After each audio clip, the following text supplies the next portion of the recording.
Je voudrais poser des questions précises. Est-il vrai, le président de la commission a dit ici avant-hier, enfin la semaine passée, qu'il a décaissé de l'argent pour la climatisation du siège du Parlement de la CEDEAO. Et ce jour-là, aucun membre, aucun député, aucun membre du bureau n'a rien dit. Et il a dit que ça fait longtemps qu'il l'a fait. Où est passé l'argent?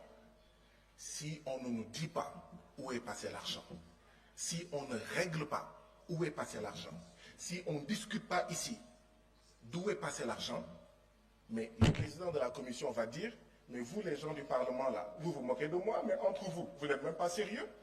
Où est passé cet argent-là de la climatisation de notre siège? Deuxièmement, est-il vrai qu'il y a des surfacturations sur le carburant du groupe électrogène du siège du Parlement de la CEDEAO?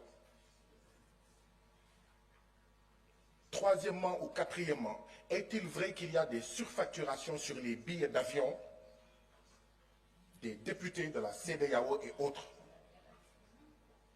Je veux des réponses précises pour que nous sachions clairement ce qui se passe. Nous ne pouvons pas être les peuples les plus pauvres du monde.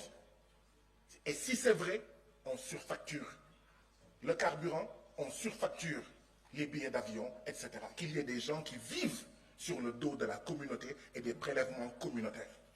Monsieur le Président, je sais que oui, tout le monde aime l'argent. Mais Monsieur le Président, si on termine une réunion le jeudi, on ne doit pas payer le vendredi ou le samedi. J'ai honte de le dire, hein? Mais nous, on termine des réunions le mardi, on est payé mercredi, on est payé jeudi, on est payé vendredi. Ça, c'est de notre faute, nous parlementaires, mais l'administration également a une part de responsabilité.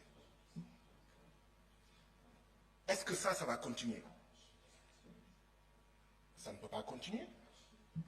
Moi, j'aurais honte de regarder le peuple nigérian dans les yeux, le peuple sénégalais dans les yeux, le peuple béninois dans les yeux et lui dire « Je suis payé pour des jours que je ne travaille pas. » Il faut que ça s'arrête. Et ça existe. Monsieur le Président, est-ce que les travailleurs des différentes institutions de la CEDEAO ont le droit syndical? Le droit syndical, ce n'est pas une obligation. Vous êtes libre d'appartenir à un syndicat ou pas. C'est vrai, je suis député. On peut dire non, non, non, non, les députés, ce n'est pas leur problème de s'occuper des intérêts matériels et moraux des travailleurs. Non.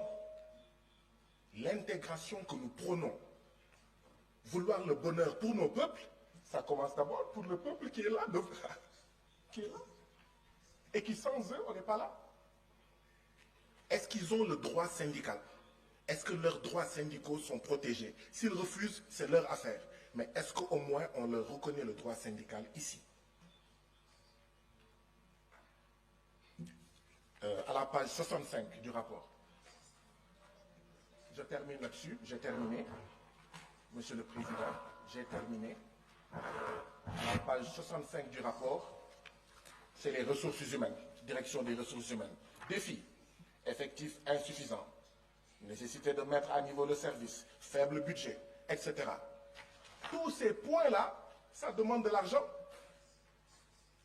On ne peut pas accepter qu'on surfacture alors que la CEDEAO dit qu'elle n'a pas suffisamment d'argent. On ne peut pas accepter des surfacturations. On ne peut pas accepter d'être payé pour un travail que nous n'avons pas fait alors que la CEDEAO, toutes ces directions disent qu'elles ont besoin d'argent.